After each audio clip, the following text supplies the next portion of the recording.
नमस्कार साथियों, आज हम मध्यकालीन भारतीय इतिहास के एक महत्वपूर्ण टॉपिक शिवाजी और मराठा साम्राज्य से संबंधित कुछ महत्वपूर्ण प्रश्नों पर चर्चा करेंगे। आप साथ साथ में अपने आंसर टिक करते चलिएगा और वीडियो के लास्ट में मुझे कमेंट करके जरूर बताइएगा कि आपके कितने आंसर सही हुए हैं। तो शुरू करता हूँ। पहला सवाल देखिए, पेशवा प्रथा ब्रिटिशों द्वारा निम्न में से किस पेशवा के काल में समाप्त की गई थी? ऑप्शन है रघुनाथ राव, नारायण राव, माधवराव द्वितीय या बाजीराव द्वितीय। सही जवाब क्या हो जाएगा इसका? 4 नंबर, बाजीराव द्वितीय। 13 जून 1817 ईस्वी को अंग्रेज अधिकारी एल्फिंस्टीन और पेशवा के बीच में पूना की एक संधि हुई थी, जो कि पेशवा पर थोपी गई थी। और इस संधि की शर्त ये थी कि पेशवा को मराठा संघ से अपनी प्रधानता छोड़नी पड़ेगी। अगला देखिए, प्रथम आंग्ल मराठा युद्ध किस संधि के द्वारा समाप्त हुआ था? ऑप्शन है सूरत की संधि, भसीन की संधि, सालबाई की संधि और पुरंदर की संधि। तो करेक्ट ऑप्शन है इसका सालबाई की संधि। प्रथम आंग्ल मराठा युद्ध कब हुआ था? 1775 से 82 ईस्वी के बीच में, और 1782 में सालबाई की संधि हुई थी। इस युद्ध के कारण क्या थे दोस्तों? कारण ये थे कि अंग्रेज बहुत महत्वाकांक्षी हो गए थे और मराठे आपस में लड़ रहे थे, ठीक है। और इस संधि के बाद में दोनों ने अपने अपने विजित क्षेत्र एक दूसरे को लौटा दिए थे। 20 वर्षों तक शांति बनी रही थी और मराठों का हेड इसमें महादजी सिंधिया कर रहे थे। आप चाहें तो इसे नोट कर लीजिए, स्क्रीनशॉट ले लीजिए। अब देखते हैं अगला सवाल। नेक्स्ट क्वेश्चन, जिस समय 1761 में पानीपत की तीसरी लड़ाई में अहमद शाह अब्दाली ने मराठों को हराया, उस समय दिल्ली का शासक कौन था? शाह आलम द्वितीय, आलमगीर द्वितीय, मोहम्मद शाह या जहांदर शाह? करेक्ट ऑप्शन क्या हो जाएगा इसका? इसका करेक्ट ऑप्शन हो जाएगा ए, शाह आलम द्वितीय, जिसे अली गौहर भी बोलते हैं। अगला देखते हैं, पेशवाओं का संस्थापक कौन था? परशुराम त्रयंबक, रामचंद्र पंत, बालाजी बाजीराव या बालाजी विश्वनाथ? तो पेशवा प्रथा स्टार्ट हुई थी दोस्तों बालाजी विश्वनाथ के समय से, तो इसे ही पेशवाओं का संस्थापक कहा जाता है। डी ऑप्शन करेक्ट हो जाएगा। देखते हैं अगला सवाल। शिवाजी को पकड़ने के लिए औरंगजेब ने किस जनरल को भेजा था? ऑप्शन है अबुल फजल, अफजल खान, मलिक काफूर या शाइस्ता खां? सही जवाब क्या हो जाएगा इसका? डी, शाइस्ता खां। ये औरंगजेब का मामा था। 1660 में इसे दक्षिण का सूबेदार नियुक्त किया गया और इसे शिवाजी को खत्म करने का आदेश दिया गया था। अगला सवाल देखते हैं, शिवाजी का राज्याभिषेक कब हुआ था? ऑप्शन 1627 में, 1674 में, 1680 में या 1670 में? क्या हो जाएगा सही जवाब? बी, 1674 में। शिवाजी के 2 बार राज्याभिषेक हुए थे। प्रथम राज्याभिषेक हुआ था 1674 ईस्वी में। किसने किया था? विश्वेश्वर भट्ट के द्वारा, जून 1674 में, रायगढ़, जो कि शिवाजी की राजधानी थी। इसके बाद में इनकी माता जीजाबाई का देहांत हो गया था और इनका दूसरा राज्याभिषेक 24 सितंबर 1774 ईस्वी को तांत्रिक विधि से गोसाई के द्वारा किया गया था। अच्छा सवाल है, पर इजी है। अगला देखते हैं। नेक्स्ट क्वेश्चन, शिवाजी के समसामयिक मराठा संत कौन थे? संत ज्ञानेश्वर, नामदेव, संत एकनाथ या संत तुकाराम? क्या हो जाएगा करेक्ट ऑप्शन इसका? डी, संत तुकाराम। अगला सवाल देखते हैं, शिवाजी के अष्टप्रधान का जो सदस्य विदेशी मामलों की देखरेख करता था वह कौन था? ये बहुत ही इंपॉर्टेंट टॉपिक है शिवाजी से संबंधित। हर एग्जाम में आपको अष्टप्रधान संस्था से संबंधित कोई ना कोई सवाल देखने को जरूर मिल जाता है। तो हम एक सवाल में ही सारा कुछ डिस्कस कर लेंगे, आप ध्यान से देखिएगा। इसके ऑप्शन देखिए। पहले, अष्टप्रधान का जो सदस्य विदेशी मामलों की देखरेख करता था वह कौन था? पेशवा, सचिव, पंडित राव या सुमंत? करेक्ट ऑप्शन क्या हो जाएगा इसका? डी, सुमंत। तो अब हम पूरी लिस्ट देख लेते हैं कि अष्टप्रधान में कौन कौन से मंत्री थे और किसका क्या कार्य था।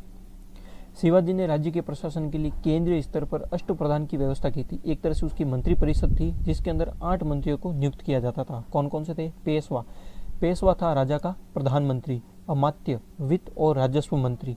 वाक्यान्वीस, राजा के दैनिक कार्यों, दरबार की प्रतिदिन की जो कार्यवाही थी उनका विवरण रखता था, वाक्यान्वीस। सचिव, राजकीय पत्र व्यवहार का कार्य कौन देखता था? सचिव। सुमंत था विदेश मंत्री। सेनापति या जिसे बोलते हैं सर ए नौबत, वो था सेना की भर्ती, संगठन आदि का प्रबंध करने वाला। पंडित राव था धार्मिक कार्यों को देखने वाला और न्यायाधीश था न्यायिक कार्य को करने वाला। अब आपको इसमें से किसी भी तरह का मैच द फॉलोइंग या एमसीक्यू टाइप कोई भी क्वेश्चन मिल सकता है और किस मंत्री का क्या काम था इस बारे में पूछ सकते हैं। इंपॉर्टेंट है काफी, प्लीज इसे नोट कर लीजिएगा। बढ़ते हैं आगे। अगला सवाल, संभाजी के बाद मराठा शासन को निम्नलिखित में से किसने सरल और कारगर बनाया? ऑप्शन देखिए, राजाराम, बालाजी विश्वनाथ, गंगाबाई या नानाजी देशमुख? सही जवाब क्या हो जाएगा इसका? बालाजी विश्वनाथ, पेशवा।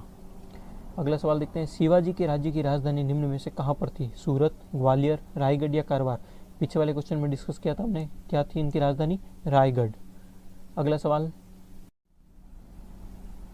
तो अगला सवाल है दोस्तों, शिवाजी को हराने के लिए औरंगजेब ने निम्न में से किसे भेजा था? आपको ऑप्शन देख के आंसर चूज करना है। राजा जसवंत सिंह, राजा मान सिंह, राजा भगवान दास या राजा जय सिंह। सही जवाब क्या हो जाएगा इसका? करेक्ट आंसर होगा इसका राजा जय सिंह, 4th नंबर। तो राजा जय सिंह जयपुर के राजा थे जिनको औरंगजेब ने शिवाजी को हराने के लिए भेजा था, और फिर इन दोनों के बीच में पुरंदर की संधि भी हुई थी। कब? 11 जून 1665 को। तो सवाल ऐसे भी पूछ सकते हैं कि शिवाजी को हराने के लिए औरंगजेब ने किसको भेजा था? तो राजा जय सिंह को। या पुरंदर की संधि कब हुई थी? तो 11 जून 1665 को। पुरंदर की संधि किन के बीच में हुई थी? तो शिवाजी और राजा जय सिंह के बीच में।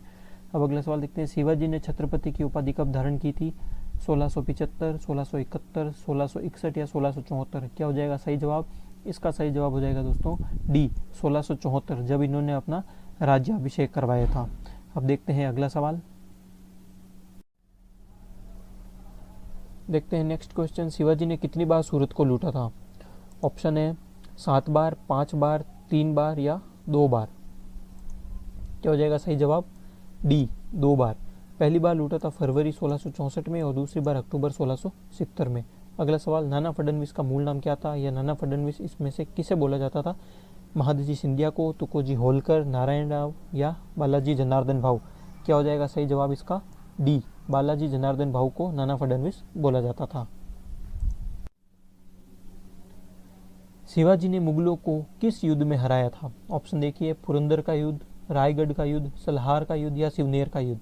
तो करेक्ट ऑप्शन हो जाएगा इसका सी, सलहार का युद्ध। सलहार के युद्ध में शिवाजी ने मुगलों को हराया था। अगला सवाल, निम्नलिखित को उनके शासन काल के क्रम में व्यवस्थित कीजिए। ये यहाँ पे पेशवा के नाम दिए गए हैं और आपको अरेंज करना है उनको टाइम पीरियड के अनुसार। तो सबसे पहले पेशवा कौन थे? बालाजी विश्वनाथ। बालाजी विश्वनाथ के बाद में कौन बने? बाजीराव प्रथम। और बाजीराव प्रथम के बाद में पेशवा बने बालाजी बाजीराव और उसके बाद में बने माधवराव। तो इसके अकॉर्डिंग सही जवाब कौन सा हो जाएगा?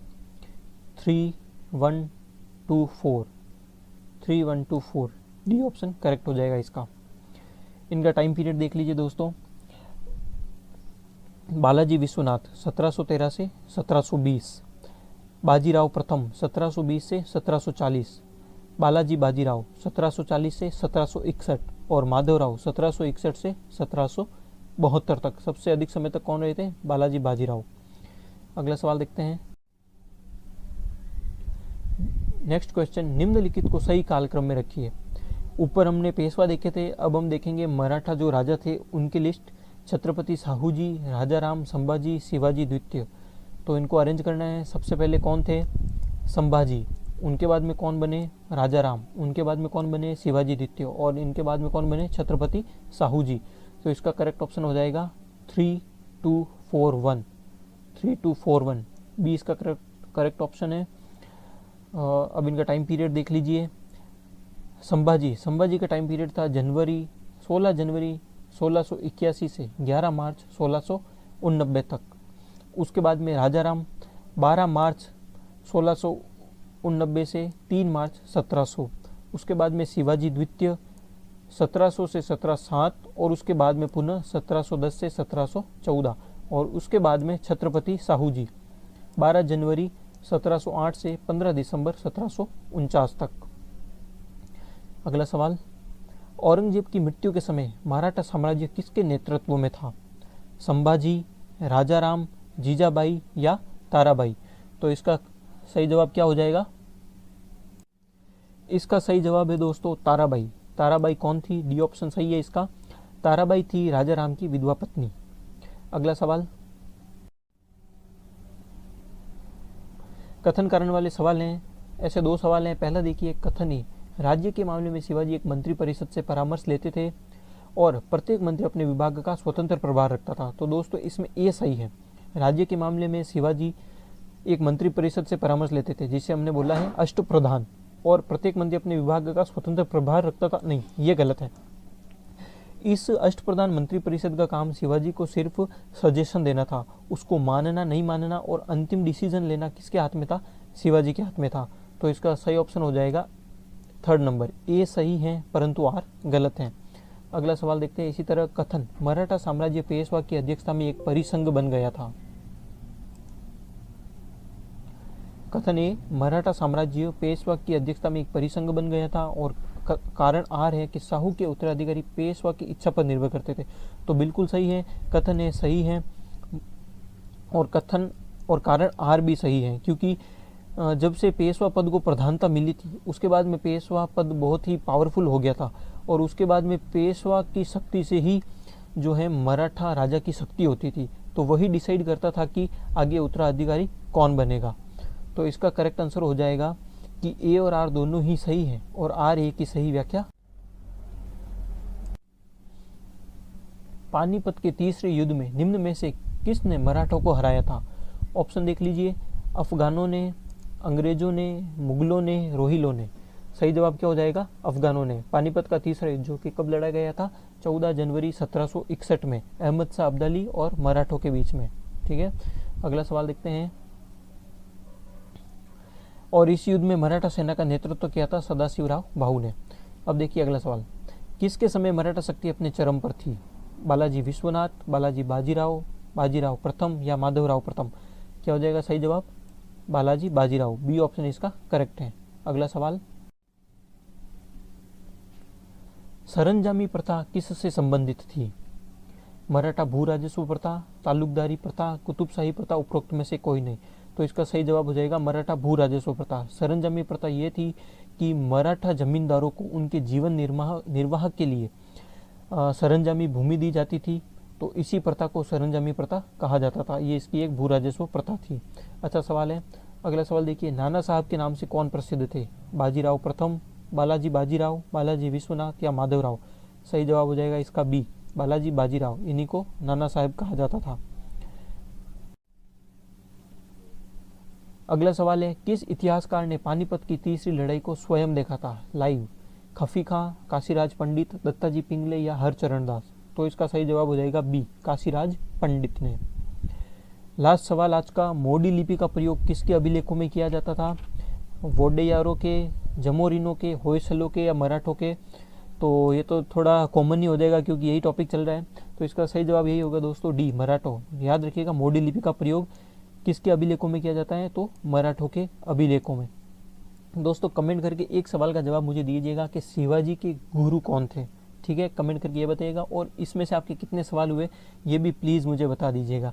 ठीक है, मैं आशा करता हूँ आपको ये सवाल अच्छे लगे होंगे। अगर किसी सवाल को लेकर कोई डाउट है, कोई आपको कमेंट करना है, कोई सजेशन देना है, तो आप प्लीज़ मुझे कमेंट बॉक्स में कमेंट करके बताइए। और आपको अगर ऐसे ही वीडियो और पाने हैं तो प्लीज़ मेरे चैनल को सब्सक्राइब करके बेल आइकन दबा दीजिएगा। वीडियो अगर अच्छा लगा है तो लाइक और शेयर कीजिए अपने दोस्तों के साथ। मेरा चैनल है कीप गोइंग विद जीके, इसे सब्सक्राइब कीजिए, बेल आइकन दबाइए, और किसी भी तरह का कमेंट है तो मुझे कमेंट बॉक्स में कमेंट करके बताइए। मैं जल्दी मिलूंगा आपको अगली वीडियो के साथ, तब तक अपनी तैयारी जारी रखिए। Keep going. जय हिंद।